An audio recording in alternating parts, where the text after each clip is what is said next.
good morning. May i-share lang ulit ako, storytelling regarding to sa experience ko nung nag-aaral pa ako sa college.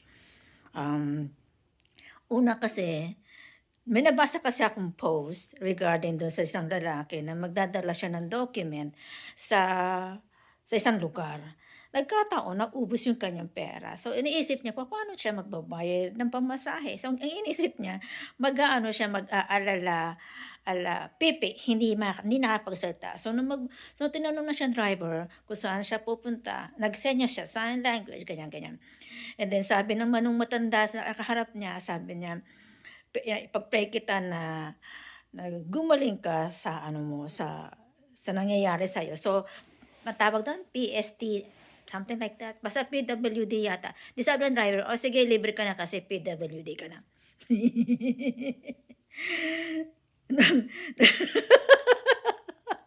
Natatawa agad ako.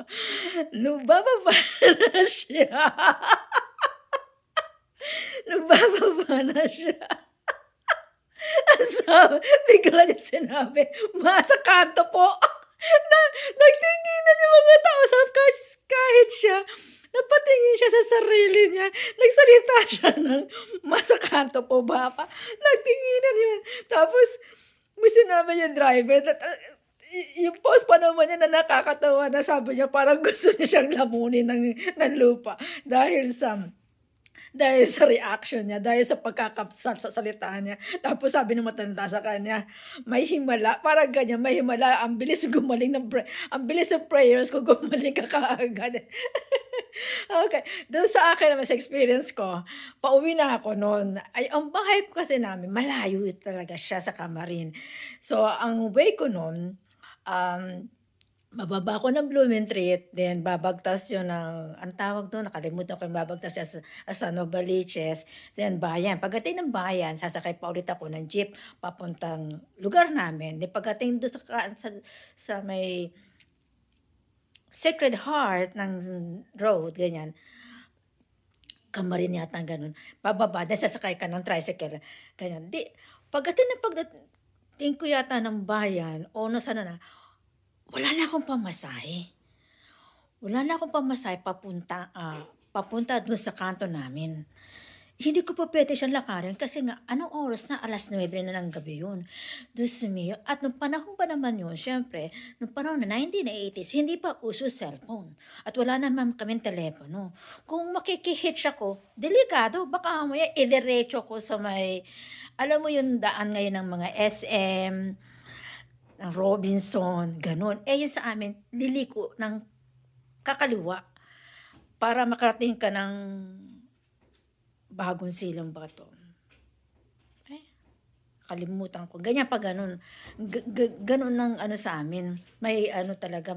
Kaya sabi ko ganyan, ang alam mo ang ginawa ko talaga nagdasal talaga ako ng katakot-takot na maunawaan ako, maintindihan ako ng driver.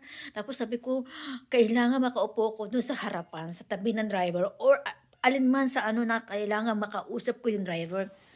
Gano'n, gano'n. Tapos eto na 'no, nakikipag-unahan ako sa may unahan, do'n sa may tabi ng driver. Sabi ko, "Kuya, wala na po akong pamasahe.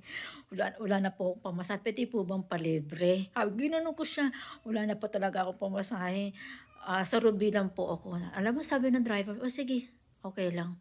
Gumanon. Tapos yun, pagdating sabi ko, "Salamat po." Pagdating nun ayun, mula dun sa kanto, nilakad ko pa yun, malayo pa yun. At least doon, kahit hating gabi na madilim, hindi pa uso ang magnanakaw o snatcher nung mga panahon na nag-aaral ako sa college. 1980, 93, 93 not 93, mga nasa late late 80s or early 90s. Buti na lang nung mga panahon na yun, hindi pa uso yung mga ano yun, yung motor na rider, yung mga gano'n, hindi pa uso yun kasi wala pa naman cellphone. Diyos mio, yun ang na-experience ko talaga nun. Hindi ko makalimutan pero hindi ko na matandaan kung sino yung driver na yun na sabi niya, "O sige," sabi niyang ganyan, "O sige, okey lang." ay, ay. Hindi na ako nag-aalala ala na pipi. Mas mabuti na magsabi na lang ng totoo. Yun lang, bye.